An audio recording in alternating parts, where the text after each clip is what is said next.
Hello, I'm Sophia, and welcome to What We Need to Know About Ukraine. Here, I learn about Ukrainian history, literature, and culture, and share my findings with you. Today's episode is about the life of Ukrainians during the Second World War, about their contributions to eventual victory over Nazism, and about their struggles for independence during the war. I will talk about the terrific losses and hardships people had to suffer, as well as their unbending willpower. Even now in university classes, you can hear about Russia winning the war and Russian Red Army fighting fearlessly and saving all. But is that true? And what about Ukraine? Is it fair to group them all with the Russians under the same name and the same goal? Or is it fair to exclude Ukraine completely? I think not. So now let's focus on Ukraine and what it went through during World War II. How did it happen that Ukraine had lost a quarter of its population? How did it happen that Ukraine's casualties made up more than 10% of all casualties from the 61 countries taking part in the war? Let's begin. In the interwar period, Ukraine was considered Europe's biggest problem. It was said that the next large war after World War I, back then called the Great War, would start in Ukraine. Ukrainians at the time were the largest divided nations, divided between states, that is. They lived in totalitarian USSR, where they had their own republic, but no freedoms. They also lived in Poland, Romania, and Czechoslovakia. All these different governments that Ukraine was under wanted it all to themselves. Meanwhile, Ukraine wanted to be free, and throughout the war was trying to find a way to reach that long-desired independence. And what about Germany? How did Hitler view Ukraine? Let's start with Hitler's general beliefs and how they connected to Ukraine. In Hitler's mind, the Jews were responsible for all that goes against nature, like capitalism and communism. And in his mind, what is natural is racial competition, meaning that a state like the USSR was made up of Slavic subhumans, which were all controlled by some Jews at the top. In his mind, the Jews have spoiled nature, since different races are not actively killing each other, but are actually communicating. And therefore, the Jews must be removed from the planet. How is this connected to Ukraine? Well, the Germans came to Ukraine and the USSR in general with the idea of Lebensraum, which means living space. They wanted to get the fertile land, which is the black earth, for themselves.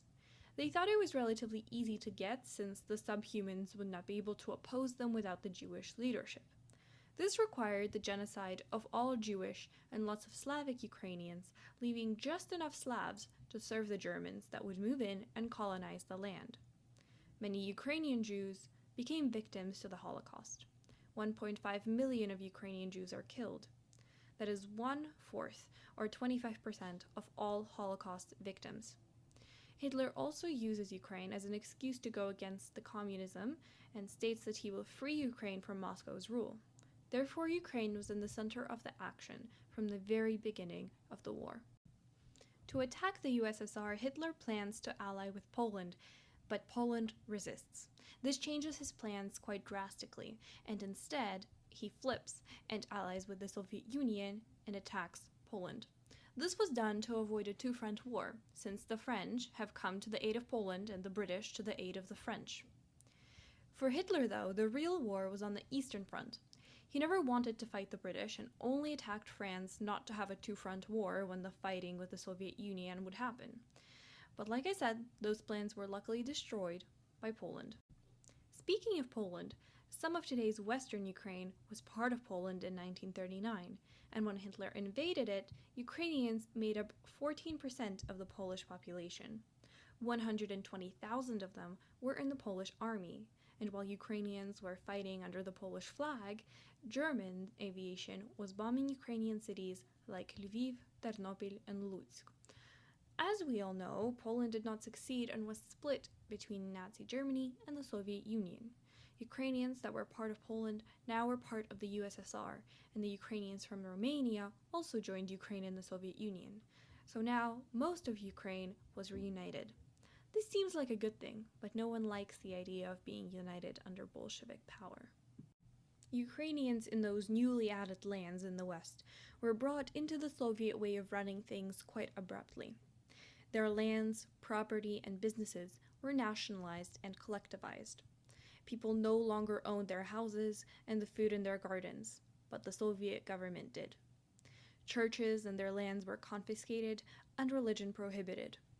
All previous party members, for there was only one political party in the Soviet Union, were repressed. So were all the people that were against the Soviet government, or the ones that would do things against the Soviet government, like owning a business. More than 1 million Western Ukrainians were deported to Siberia. This regime change and its implications were the same as regular life in the rest of Soviet Ukraine. Galician Ukrainians, too, which for a long time were part of Poland, were shot in tens of thousands by the Soviets when the lands transferred to the USSR. Overall, there was no reason for any Ukrainian from any part of Ukraine to be a patriotic citizen of the Soviet Union. In 1940, in France, there is a Ukrainian political emigration. Ukrainians there are proposing to the French government to create a legion which will free Ukraine from Bolshevism, which is the Soviet Union. Ukrainians there were both anti-Stalin and anti-Hitler. Of course, the legion never happened since France was occupied by Hitler's army in the summer of 1940. And now Hitler was the only one who wanted and could destroy Soviet influence in Ukraine. In 1941, the Germans invaded the Soviet Union. The Soviet forces were extremely weak, disorganized, and unenthusiastic. Some people hoped for a quick end to communism. And the Germans fully occupied Ukrainian lands by the end of the first year. At first, some were hoping that without communism there would be more freedoms and that the Germans will help Ukraine become its own state. But the realities of being occupied by Germany were completely different. Ukraine became the land where concentration camps and ghettos were everywhere. Many different groups of Ukrainians were specifically targeted and repressed. On the 29th and 30th of September 1941, more than 33,000 Kiev Jews were fatally shot. Soon after, they were joined by other groups of Kiev. Altogether, there are more than 200,000 dead in the mass grave of Babi Yar in Kiev. Of course, there were thousands of people that tried to help Jews and other targeted groups. These people, if caught, would themselves be killed. There were more realities of German occupation. For example, more than 2 million Ukrainians were forcefully sent to labor in Germany. Some were walking in the street when they were caught, and most of these workers, men and women, never returned home. Ukraine also was envisioned by Germany as a countryside heaven with no large cities, so they would often purposely stop the import of essential produce such as food into cities and tried to force Ukrainians into villages this way. An important number to understand is that every 7th civilian was killed in Ukraine. Some for being part of the Communist Party, some for being Ukrainian patriots, some because they had a mental illness, some for disobedience or antisocial behavior. But let's go back a little to when Germany first occupied Ukraine. There was no more Soviet government in Ukraine because of the German occupation, so Ukrainians decided to act. The Organization of Ukrainian Nationalists, under the leadership of Stepan Bandera, decided to make Ukraine an independent state once again. And in June 1941, the Act of Restoration of the Ukrainian state is proclaimed in Lviv. The Germans, of course, did not like this, and they started repressions. Stepan Bandera is one of those people who ended up in jail, but many other members and supporters were killed. Another similar organization, by the same name, yet opposing that of Bandera, tried to do the same thing in Kiev. This was under the leadership of Andriy Melnik, and it also ended up failing.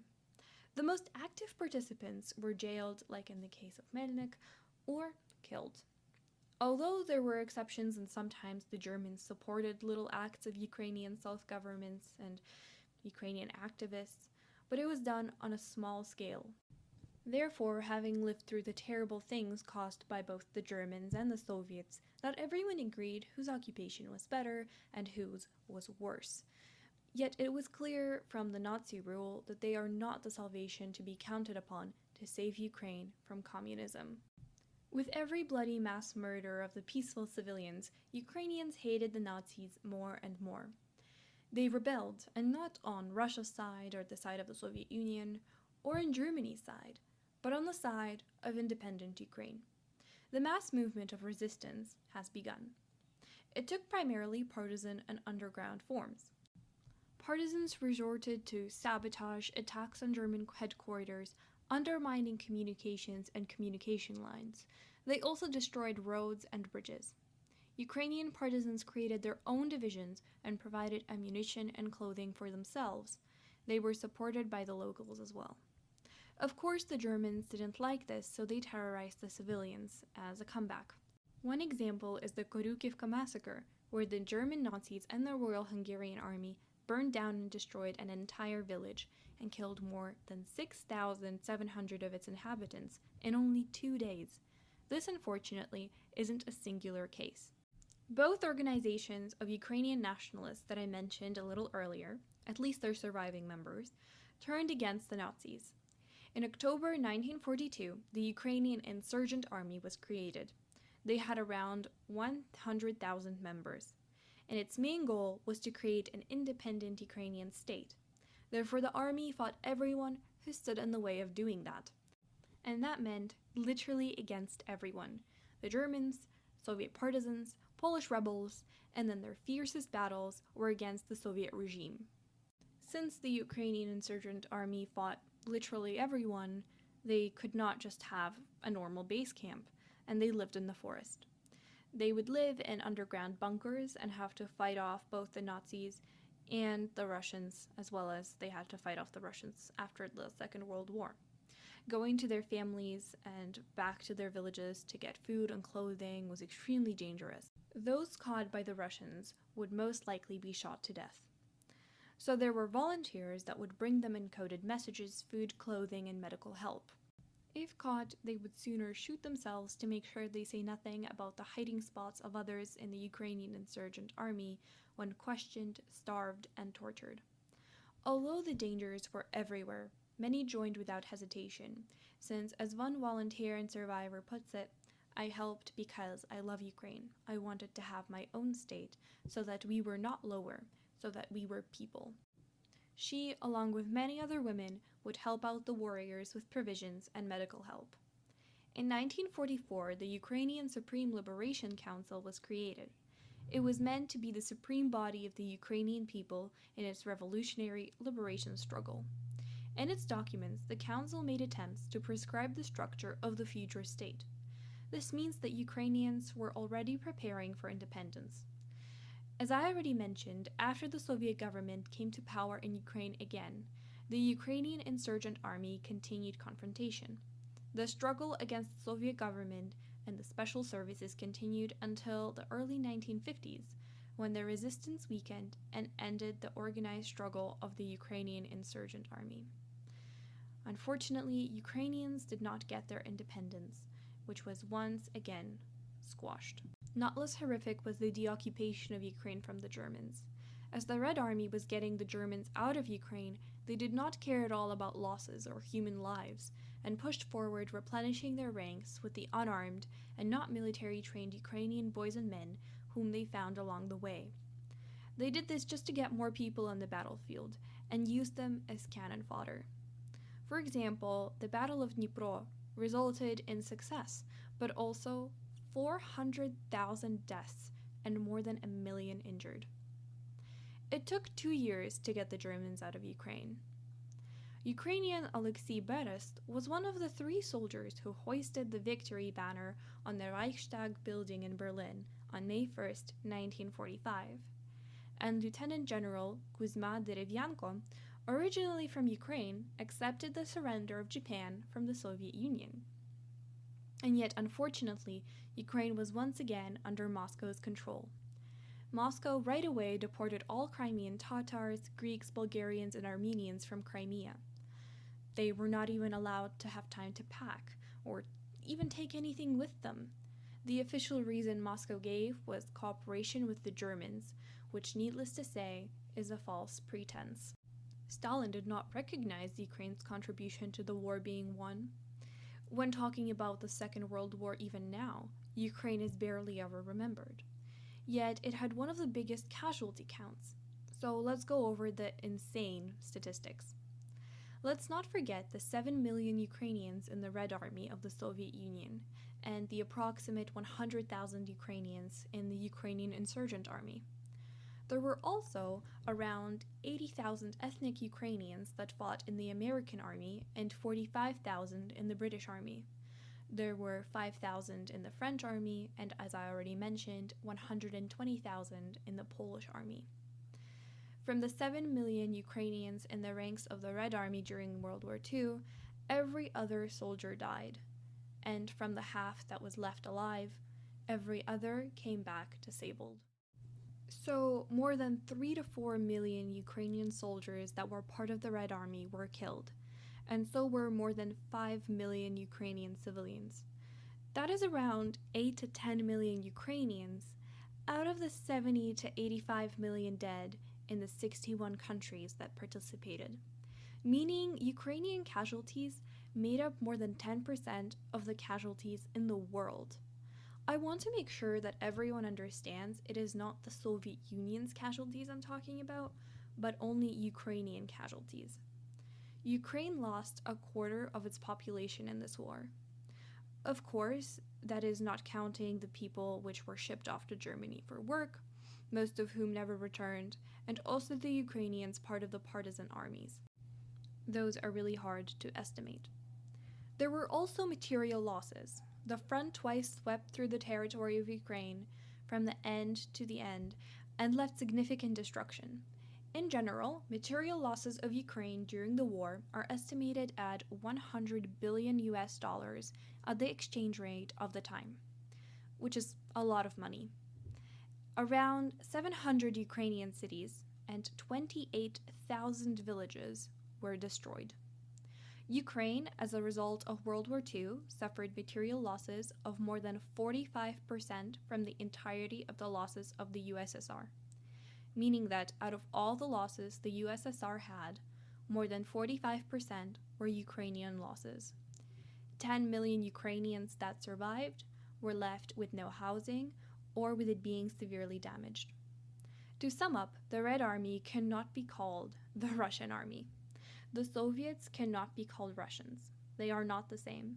They have not the same values and not the same goals. They are not the same nations. Russia and Ukraine had completely different experiences of the war, and that must be remembered and acknowledged. It is important to note that Ukrainians, even in the hardest, most brutal, and terrifying of times, wanted to be Ukrainian. They wanted to be free and they wanted independence. They took every minuscule opportunity of getting independence. Some of the survivors, which were part of the Ukrainian insurgents army, are still alive today and have to hide in the same basements as 80 years ago, and they have to fight the same battle again. It is no wonder that Ukraine won't stop fighting today either. Thank you so much for joining me today, and this is what we need to know about Ukraine this week.